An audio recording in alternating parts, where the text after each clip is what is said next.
जंगल में एक छोटा सा घर था जिसमें बकरी रेखा अपने पति और 6 महीने की बेटी जूली के साथ रहा करती थी।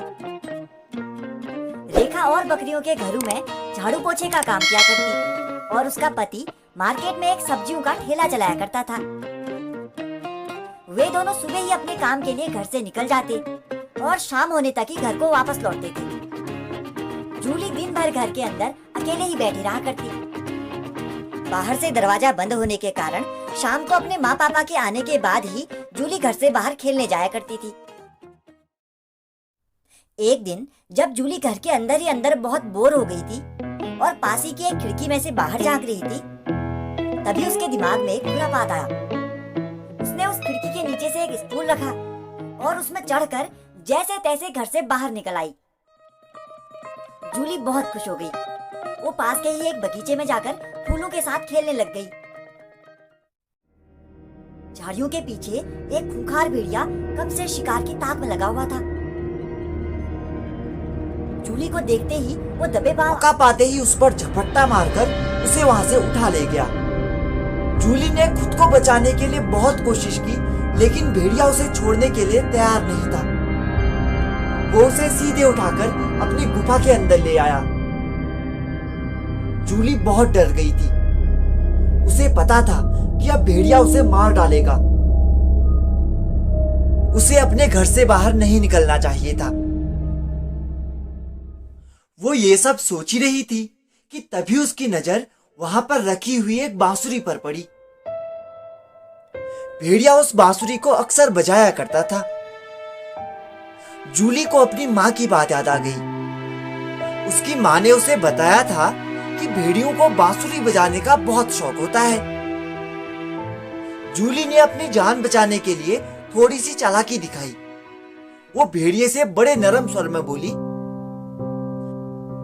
चाचा, मैं जानती हूँ आप मुझे खा जाओगे, लेकिन मुझे मारने से पहले आप मेरी एक आखिरी इच्छा पूरी कर दोगे?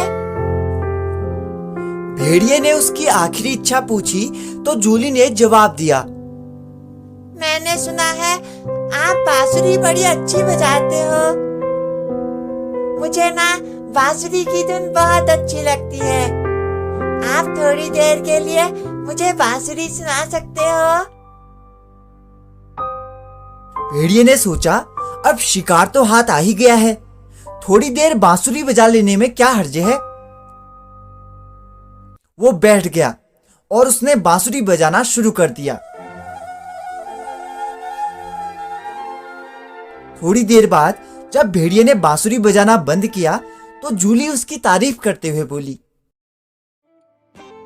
अरे वाह, बहुत बढ़िया। इतनी अच्छी बांसुरी आज तक मैंने कभी नहीं सुनी थी। आपके जैसी बांसुरी इस दुनिया में कोई नहीं बजा सकता है। चाचा, एक बार और बजा दो ना। जूली की बातें सुनकर भेड़िया बहुत खुश हो गया। उसकी ऐसी तारीफ आज तक किसी ने नहीं की थी। इस बार तो वो और जोश में आकर आंख बंद करके बांसुरी बजाने लगा। जूली मौका पाते ही वहां से बाहर खिसकने लगी। गुफा के बाहर आते ही जूली ने दौड़ना शुरू कर दिया। थोड़ी देर बाद जब भेड़िए ने बांसुरी बजाना बंद किया और आंखें खोली तो उसे पता चला कि जूली भाग गई है। वो गुस्से में उसी रास्ते से जूली के पीछे चले गया। यहाँ जूली आधे रास्ते में दौड़ते दौड़ते बहुत थक चुकी थी। ये सोचते हुए कि अब भेड़िया दोबारा वापस नहीं आएगा, वो एक पेड़ के नीचे बैठकर आराम करने लगी। मैं भी कितनी चालाक हूँ, मैंने भेड़िए चाचा को बुद्धू बना दिया। वो ऐसा कह ही रही थी कि तभी उसे भेड़िए के दौड़ने की आवाज सुनाई दी। जूली को समझ में आ गया कि भेड़िया फिर वापस आ चुका है। वो झट से खड़ी हुई और उसने अपने घर की तरफ भागना शुरू कर दिया। भेड़िया तेजी से उसी की तरफ आ रहा था। जूली का घर नजदीक था उसे पता था कि अगर वो इस बार भेड़िए के हाथ लग गई तो उसका बचना नामुमकिन है। जूली ने अपनी जी जान से तेज दौड़ लगाई और सरपट भागते हुए खिड़की के रास्ते अंदर कूद गई। भेड़िया बाहर से देखता रह गया।